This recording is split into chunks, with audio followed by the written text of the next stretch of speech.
that good.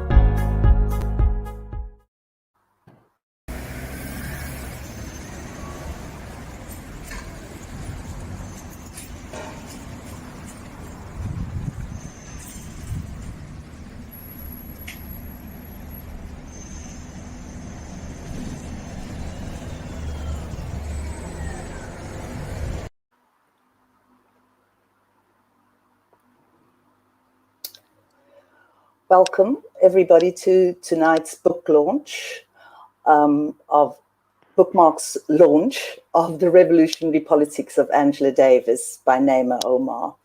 I'm very pleased to be the host tonight. My name is Moyra Samuels. I'm a long-standing member of the Socialist Workers' Party and Grenfell, Justice for Grenfell campaigner.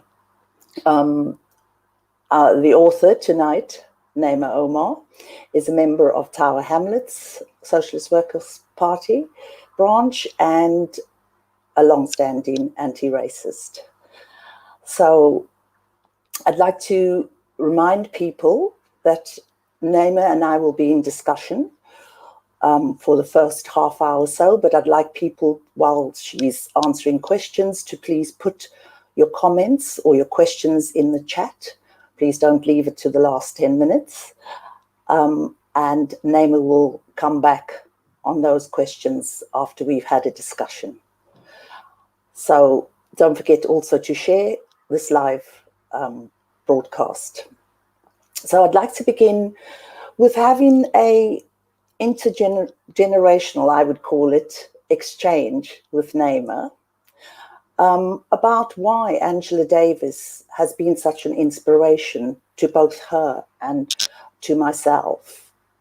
I think I'll begin with myself and say that actually she's been for me a long-standing iconic figure, you know, as a Black woman activist and as an academic. However, I didn't know growing up as a student very much about her politics, except her, you know, her afro. In Southern Africa, her afro was, you know, phenomenal. It really stood out for us. And I became a lot more aware of her as a figure during the Fees Must Fall and the Roads Must Fall campaign, and started to get involved and look at her politics and look at her history. And she spoke at the 17th Steve Biko Memorial Lecture in Pretoria in 2016. And I was really alerted then to her politics in the way that she actually joined various campaigns. The Fees Must Fall campaign coincided with the Black Lives Matter movement in 2015, 2016 in America, following the deaths of Michael Brown and Eric Garner. And here in London, many of us had joined in and taken to the streets and in the solidarity demonstrations that had happened. What Davis did in that Biko memorial was to draw parallels between the young activists in South Africa, those in the Black Lives Matter movement, both, where she pointed out, was led by young women. They were both built on the legacies of activism, and yet both challenged those legacies by creating movements that were a lot more intersectional and a lot more democratic. You know, the movements actually created a space, a lot more space for women, for LGBTQI, the community, for the environment, and for collaboration with international movements.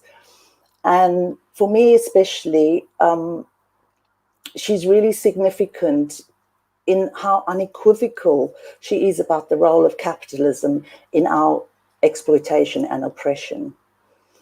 So what about you, Naima?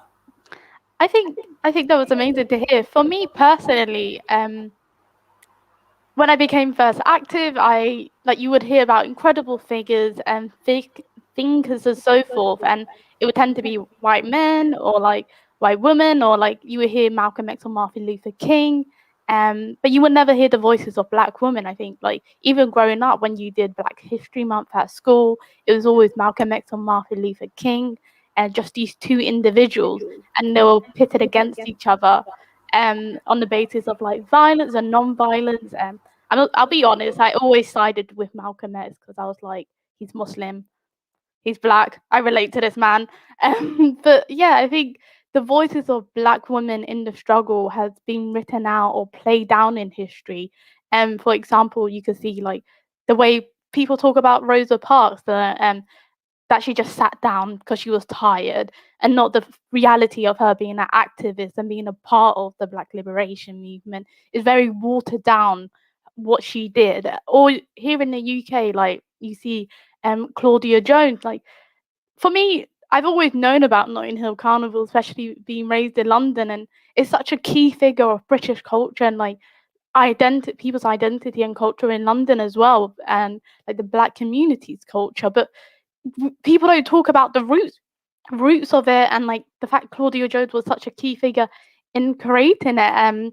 And like when I found out about how Carnival started, I also found out she was a Communist Party member, which I thought was absolutely amazing. She's buried on the left of Marx. Like I think there's nothing more you could say about this woman, and I think that is something that drew me to Angela Davis. I think she's always been a name and a figure that I've been aware of. Like I don't know how to explain it. It's just, when there's something in your brain but you don't know where it came from. She was always that person in the back of my brain, but I didn't know her politics and who she was in particular. As she said, like her afro and her fist was something so symbolic, and her most wanted picture was something that we saw quite often. I'm not gonna lie, like during this lockdown, I have spent quite a bit of time on TikTok watching random stuff. And there's this video of this young daughter showing her mum this clip of Angela Davis and asking her mum, "Do you know this person?" And her mum was like, "Yeah, I do, but I don't know who she is properly." And I think that's very symbolic of loads of people knowing her image but not knowing her politics. And I think knowing her politics as a Black woman in the movement and fighting, and always having a stance on class and saying the importance of it, um, is what fundamentally drew me to her. And I think the Black Lives Matter movement that has erupted this last year again has shown that in struggle, ideas are brought up and people are being questioned about. In terms of like people are talking about the politics of Malcolm X, Martin Luther King, and Angela Davis is more than just who she is, but also her politics. Me and you both went to the Women of the World festival a while ago, um, and like that was it was the South Bank. It was just packed out by Black women, which was amazing. I think she resonates with so many Black women who are activists and who want to be a part of the struggle. And I think that's what she's meant for me. And she's someone that's such an intergenerational individual that everyone can relate to. And her politics is always very much things I agree with. And she's always challenged it. Like she always states her points and challenges things, even if she doesn't agree with it, but always is a part of the movement and the struggle. And I guess we'll touch upon her involvement in other stuff later on. Thank you, Naima.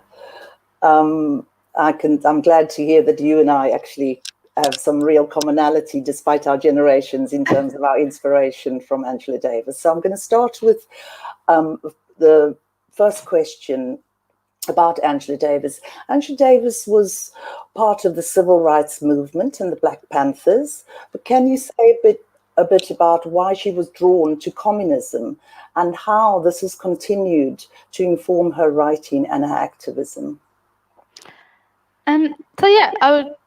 So at the age of 15, she got a scholarship to a private school in Greenwich Village in New York, and in one of her history lessons, she was taught about socialism. Not to say it hadn't been around her, she had witnessed the witch hunt by McCarthyism, and a number of these teachers at the school were quite radical and had been taken out from public school, so ended up in the private sector. And in her history class, she said, learning about socialism, she went on to afterwards to go on to read a Communist Manifesto. She said it hit her like a bolt of lightning, and I think one thing that I find that she says quite perfectly in her autobiography is that she found in it answers that she found in it answers to many of the unseemly, unanswerable dynamics which had plagued her, and she began to understand the importance of the working class movement and how the question of black struggle was a part of it. The final words of the Communist Manifesto is "Workers of all worlds, of all countries of the world unite," and it's what sealed her overwhelming desire to throw herself in the communist movement. She became a member. I think one of her friends, um, I think father, I can't remember exactly, was a part of the Communist Party, and she attended meetings quite regularly whilst in high school. She later went on to go to university, but also study abroad in France and in Germany, and was a part of socialist groups fighting back against the Vietnam War. But I think you can't really talk about her becoming an activist and becoming a Communist Party member without talking about her childhood.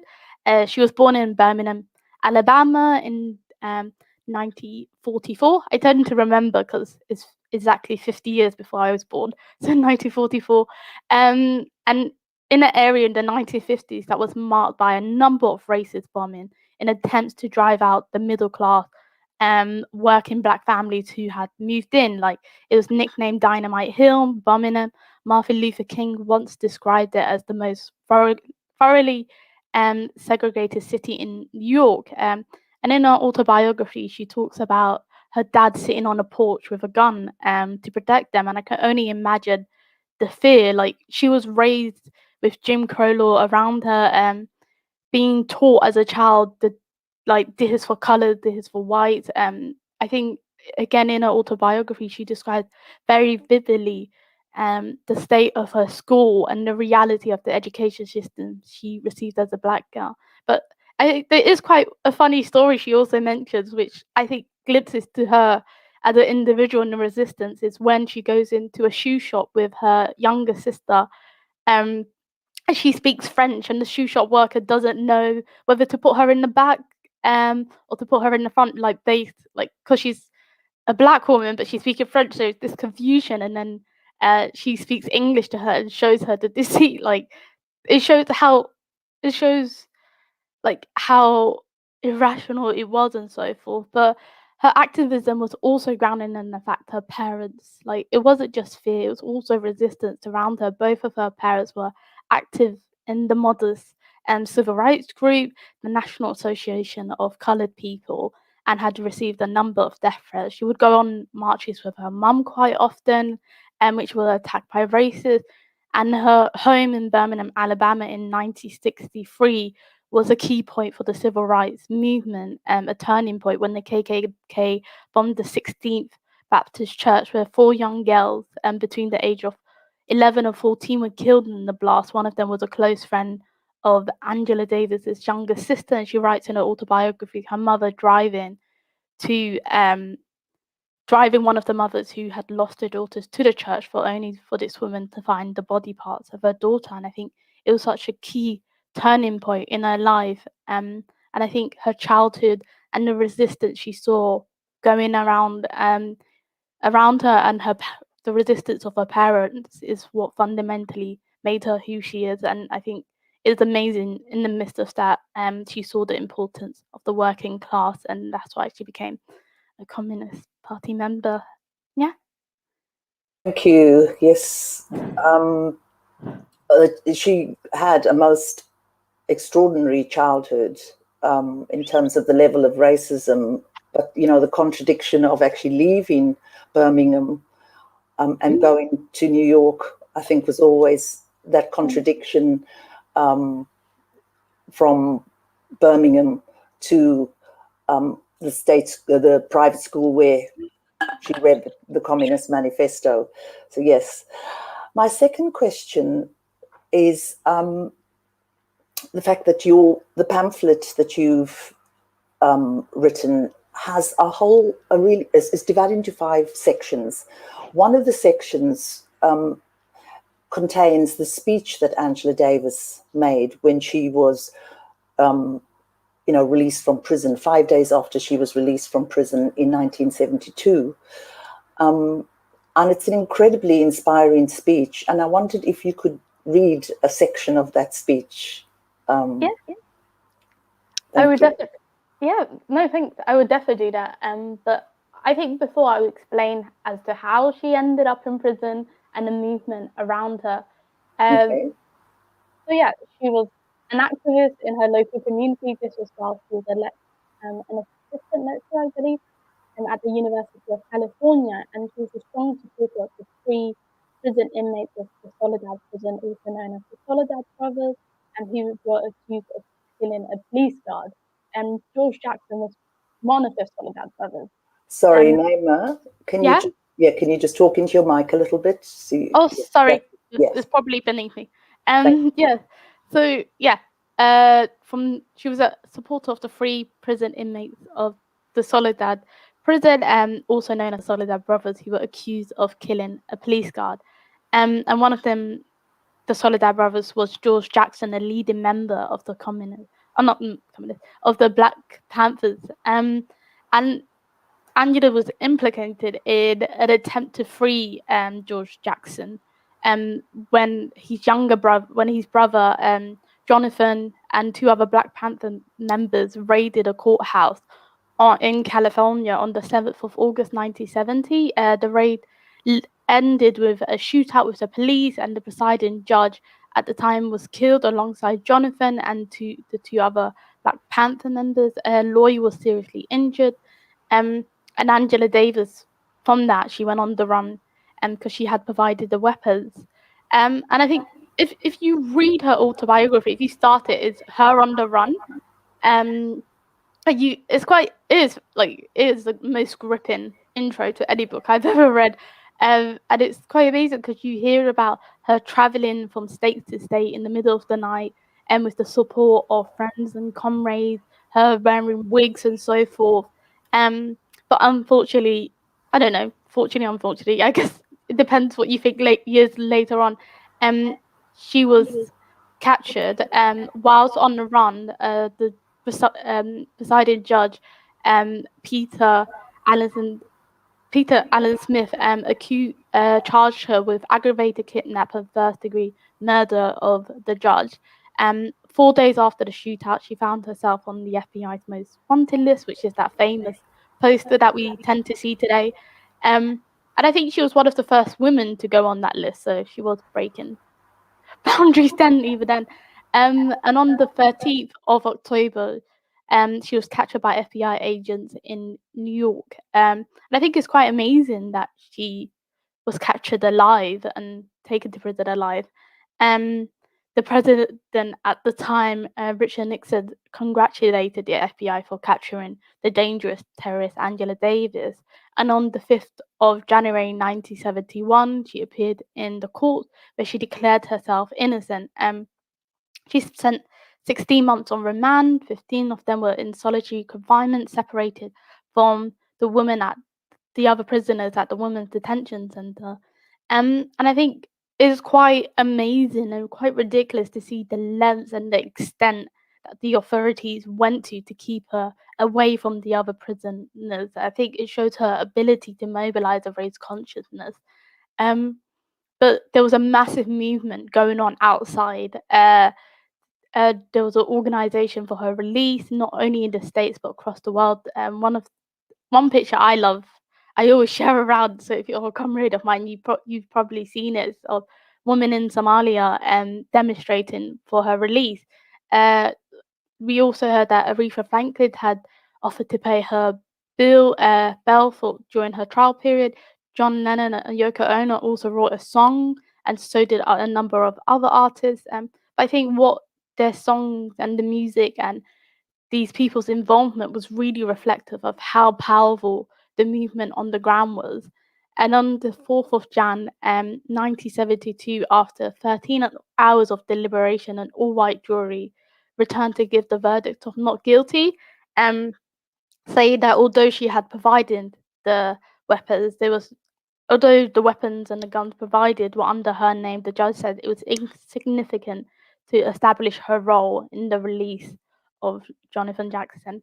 And I think sometimes people question why it was her, what it was about her that made this massive movement erupt. And I think she was a symbol of the government's repression. And her arrest only occurred a year and a half after the Martin Luther King had been assassinated, and we saw massive riots across the US, and there was also the police were going on all-out war against the Black Panther Party, which Angela Davis was associated with.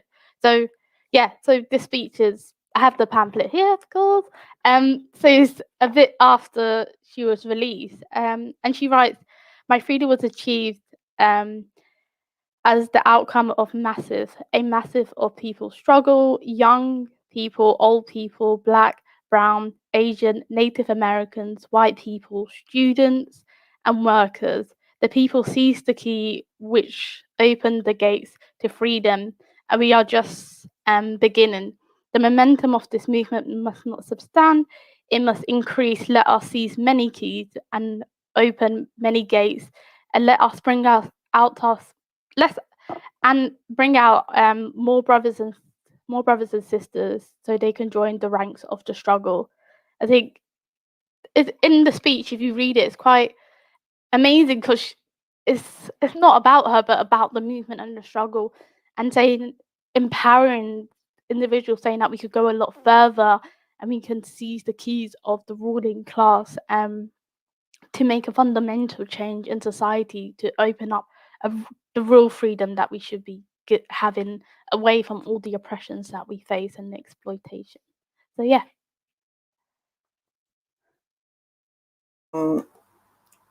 Yes, I think that speech, I must say, I found absolutely riveting, because the significant thing about Angela Davis is that she never puts herself at the center of, she said she was only released because of the movement. She was only released because of the activity, the international solidarity, and that actually our freedoms will only come as if we locate ourselves within the movement. And those are, very, very important lessons, I think, for us today. She's written so many books as well.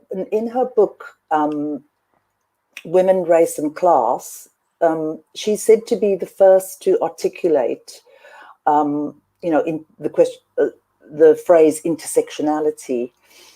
It's a term that has now, gained widespread usage.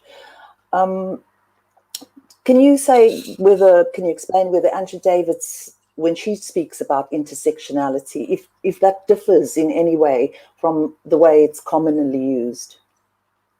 Yeah. I think the foundations of the concept is based on recognizing individuals who face multiple oppressions that intersect and make it something new. Like, I could talk about myself as a Black Muslim woman, like the intersectionality of like facing sexism, Islamophobia, and racism at different points does fundamentally make something new. But however, I think this concept also treats class as another form of oppression instead of recognizing it as an exploitation and as a potential source of power to get rid of these oppressions that we face. And it's something that should be used to dismantle the oppression. But when Angela Davis talks about intersectionality, she's fundamentally talking about the intersectionality of struggle. And I think throughout her life, she always makes a connection about the experience people face across the world. Um, yeah, so I think that is key to her politics and so forth. Thank you, Naima. Can I remind people to please put any questions in the comments box, because it will give Naima a chance to actually think about and how she will respond. The final question is regarding in 2019, Angela Davis had an award revoked from that she was going to be granted from the Birmingham Civil Rights Institute because of her support of BDS and her outspoken criticism of the Israeli treatment of Palestinians. And in her book, Freedom is a Constant Struggle from Ferguson to Palestine, how does she make this connection between the resistance of Palestinians and the Black Lives Matter movement? If you could just say something about that. Yeah. So when she, like, as I was talking about, she talks about intersectionality of struggle, and in her book, she's also talking about the intersectionality of the struggle, the Black Lives Matter movement, and the resistance of Palestinian. And she writes about a tweet, a solidarity support tweet tweeted out by Palestinian activists to protesters in Ferguson, a part of the Black Lives Matter movement after the murdering of Michael Brown by the police officer. People in Ferguson were beginning to see the militarization of the, like, not just beginning, but really seeing the militarization of the police force, and it was possible to make the links between the brutality that Palestinians faced at the hands of the Israeli soldiers. And I think Angela Davis identifies a possibility of union between these oppressed groups, which I think is amazing. She talks about their experience of violence, but also a sense of resistance. I think the sense of internationalism and resistance that can be gained between them linking up. And I think what she does is so brilliant, because I think you kind of see it with the Black Lives Matter movement that just happened a year gone, um, where people, as I said at the beginning, begin to start questioning the society which we live in, and begin in struggle. People consciousness raises and they question what's around them, and I think people were questioning the role of the police, the role of the state, the division of class division in society, and really from the questioning what who are the police there for? And it's the answer was to protect the ruling class, the private property. As Lenin says, like a body and a body of special armament. And I think I may have got the wording wrong, but you get the gist. I think that's what people are beginning to do, and I think by making those connections, what internationally, I think is crucial, because people have it's not a basis of division, but a basis of unity, where people unite and start to question the society. And I think she's very clear in saying that she wants it to be a movement and not just a moment, especially with the Black Lives Matter movement. And I think Angela Davis has always been someone a part of many struggles. She was in 2017. She was the honorary co-chair of the Women's March in Washington, which saw thousands of women out on the streets and millions across the world against the inauguration of Trump. It's quite interesting to see her do interviews, because she refuses to say his name, so she always says the man in the White House or the man in just our former president and so forth. But she also stood with millions of people against the protests of the Iraq War, the same as she did years ago against the Vietnam War, and she is a consistent fighter for trans rights. But I think at the basis of her politics is the importance of the working class movement, and understanding that class is a base is not just another form of oppression, but exploitation, but also a means of strength, and a means of getting rid of capitalism and getting rid of all the ills that we face from it. Like at the age of 74 last year, she broke herself isolation and to attend the dockers who were out on strike across the US West Coast in solidarity with the Black Lives Matter movement on the anniversary of the abolition of racism in the state of Texas. I think her doing that is very symbolic of where she thinks the power lays. And the fact the Dockers came out shows that, like, I think at that age, in the midst of a pandemic, to go to a strike and to rally for people to make sure the Black Lives Matter movement was not just a moment, but very much a movement, shows the individual Angela Davis is. She's not just an academic, she's an activist, she's a revolutionary. And I think she's someone that we should be very proud to have on the left and always talk about. Yeah, I, I hope that's okay.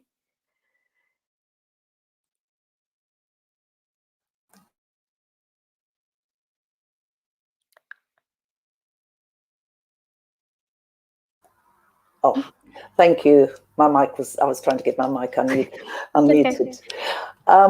Yes, I think I also am very, very much impressed by the fact that she talks about intersectionalities of struggles, that, you know, constant referencing of this international solidarity, as I say, you know, from South Africa to Palestine to Black Lives Matter, you know, the range of the way that she threads together, you know, our connection across the globe in terms of our struggle against a global system of capitalism. So yes, I have some questions from, a couple of questions from the audience. The first one is from some Paul Tops, and he asked, how did her membership of the Communist Party affect her politics? You know, did it distort them because of Stalinism? And then the second question from Mary, I think it is, how do we foster international solidarity? And there's a question also from Poland, I think it's Poland, where the women have been in massive revolt and resistance against the abortion laws. We see the women's movement in Poland in defense of women's abortion rights. Do you think Angela would support that? Okay, do you want to answer those three? There's a few more coming in, so but if you start there. Yeah, I might have to ask you to go back on one or two, but I think with the first question around her politics, and being a Communist Party member, I think sometimes people question why she joined the Communist Party in the first place. They were very much a part of the anti-racist movement in the States and were key in a number of points.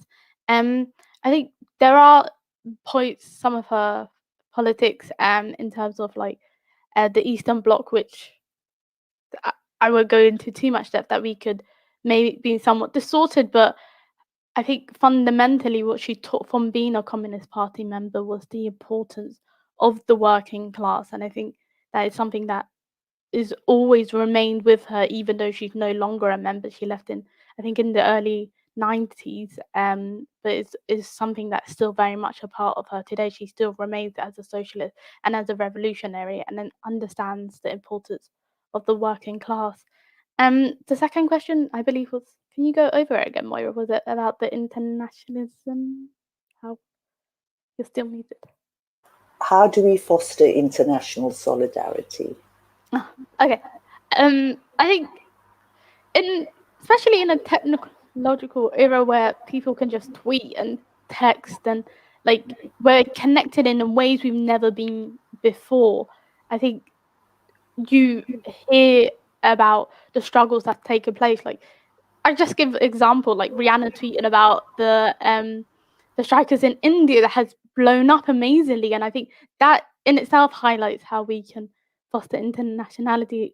I think solidarity, because I think people are fundamentally doing that, and I think seeing the Black Lives Matter movement erupt in the States, but it didn't stop in the States. We saw thousands of demonstrations here against our own government, where black people have died in police custody at the hands of police and are still are. And we also saw demonstrations taking place in a number of parts in the world. You also, like in Nigeria and so forth, and Australia. I think when something erupts in one place in this day and era, people take it upon themselves, because I think there's a sense of unity between the working class that is incredibly strong at the moment, especially in the midst of a pandemic where we're seeing the richer get richer and the poorer get poorer. We know the reality of the economic crisis that we are going to face. Um, and I think the last question was on abortion rights and would Angela Davis support it? I think the simple answer will be yes, of course.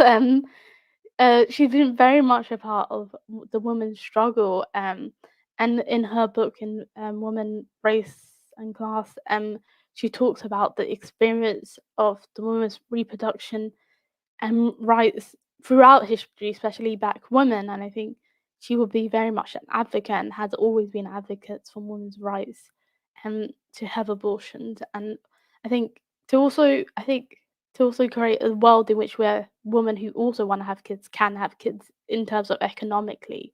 Because I think historically a number of Black women and women of color that had been taken away from them medically. I can't remember the exact word for it where they were neutered. I know that Sterilized. sterilized. I have a cat, so the word neutered is in my head. When they were sterilized. Um, so yeah, I think yeah, of course she would be. There are a couple more. Thank you for that, for those very fulsome answers, Naima. There are a couple more questions, if that's okay. Yeah. One from Mari, who says, "How do we build consciousness in the UK?" So that's one question. And then there's a question from Sheila McGregor, who says, "Many of us look to Angela Davis in the 1960s, who looked to Angela Davis in the 1960s, were looking beyond the Communist Party to Trotsky because of the way in which the USSR invaded Czechoslovakia in 1968 and repressed the Hungarian uprising in 1956. Did she have anything to say about this kind of thing?"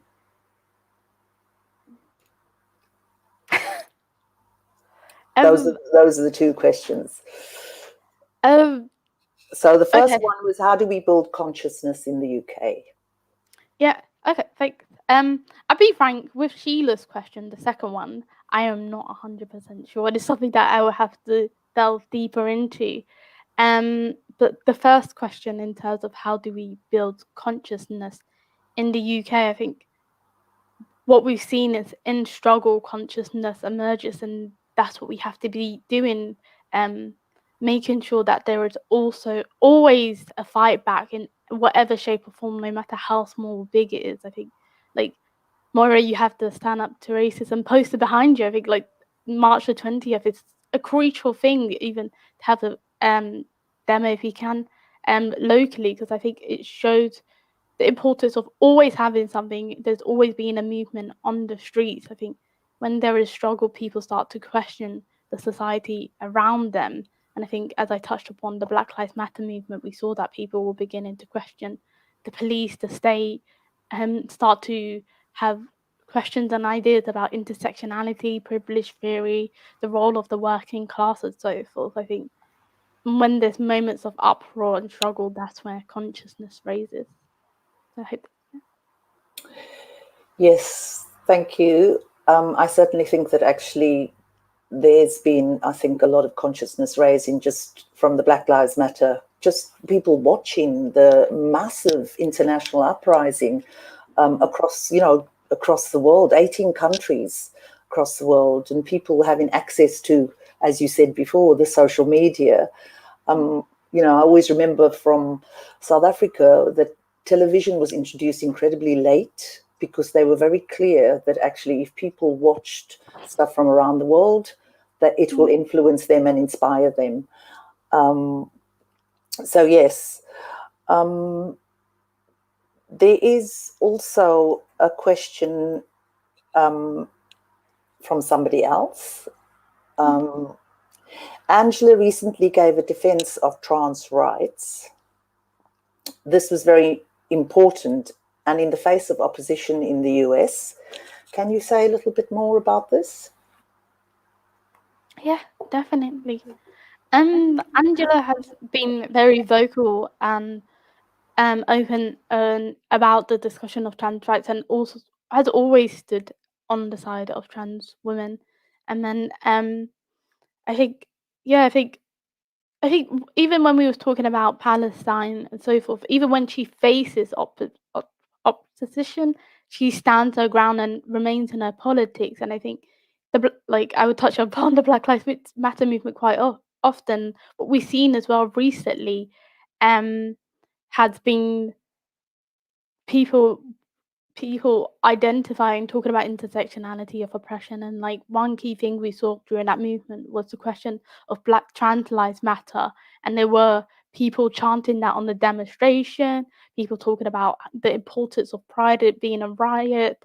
And we also saw a Black trans lives matter demonstration, which was incredibly large. I think the experience of trans people is very much being woven into other struggles, and it's been to the forefront. I think like death rates and the murder rates of Black trans women in America is horrific. And I think Angela Davis would stand on the side of the oppressed, no matter the attack she faces. And I think many people will do that. And I think thousands of people are doing that because we are fighting back against the system in which we face a number of forms of oppression. Thank you, Naima. Um, I am just wondering if there are any questions. Please keep them coming in. Naima's been incredibly sharp in responding, coming back very quickly on people's questions. So if there are any other questions that people have or any other comments, just keep sending them in.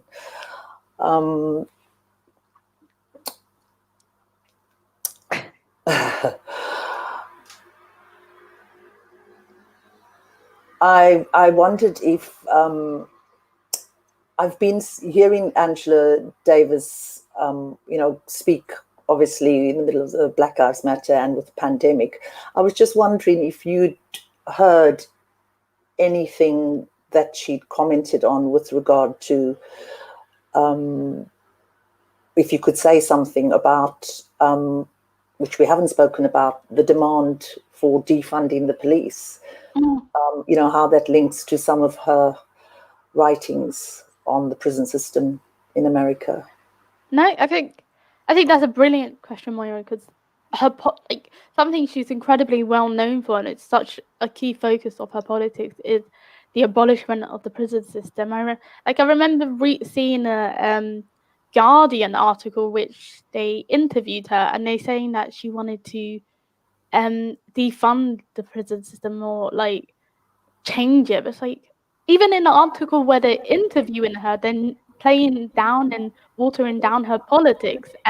She's someone who wants to get rid of the prison system in total, and really put the funding that goes into the prison, which is millions, billions, and millions of pounds, and into dealing with the actual questions that people are dealing with in society, the poverty, uh, putting money towards the education system, and making create a society where people are not having to commit the crimes in which they do, in order to end up in prison, and to really fundamentally get rid of a prison system that disproportionately imprisons Black and Hispanic men. I think her politics around the prison system, and she refers to it as the prison complex system, um, is such a key thing to her politics wider, and I guess stems from her experience from going to prison.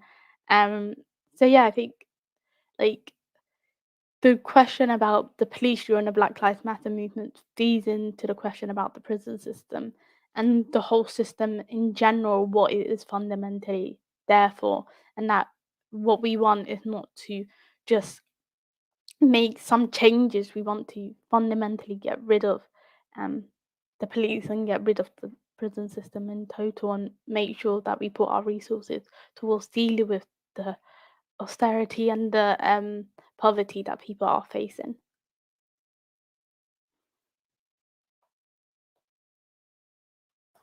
Thank you, Naima. I think that's particularly pertinent, her writings on the prison industrial system, because, the stats in America says it all, that actually America has 25% of the world's prison population, even though it makes up 5% of the world's population. And in particular, I know that she's been very powerful in speaking about the number of women who are now in prison relative. There's more women in prison at the moment than there were the whole prison population in the 70s. There's been such a massive increase. I'm wondering if there's anything you want to say to finish up, to round up, as to why. I think it's an absolutely brilliant introduction to Angela Davis. It sums up her life. Your pamphlet sums up her life, brilliantly, and it would, I think, encourage people who want to find out more about her, because she has written extensively. So I just wondered if there was anything you wanted to say to, in conclusion. Yeah. I hope I answered people's questions okay. And I hope people have enjoyed it. I think what is crucial and why I'm so glad this pamphlet was made was for people to know a bit more about her and her revolutionary ideas, and for people to feel comfortable to be a part of the left and challenge the system and understand the importance of the working class. And I think what I would encourage people to do is buy her autobiography and buy the number of amazing books she has written at Bookmarks, of course. And also, if she's ever watching this or has any inkling this ever happened, I would love to meet her. So if anyone can make that happen, please do. So I guess that's kind of it. So thanks everyone for joining. Thank you, Naima. Thank you very much. And thanks to everybody for watching this launch of The Revolutionary Ideas of Angela Davis by Naima Omar. Thank you, Naima, for answering all the questions. And thank you to everybody for asking questions. The pamphlet is available from Bookmarks. This live stream has been recorded, so do share it with others if they'd like to see it. I would say that actually it's a very good way of introducing people to the politics of a phenomenal revolutionary who continues to provide us with a trajectory for our freedom, and continues to actually change the language and engage with generations internationally. And I hope that as a revolutionary elder, that she will encourage all of people my age and a little bit older to hand the baton of struggle over, so that we can actually get our freedom and our liberation. Thank you, Naima. Very proud to do this. Good night, everybody, and keep safe.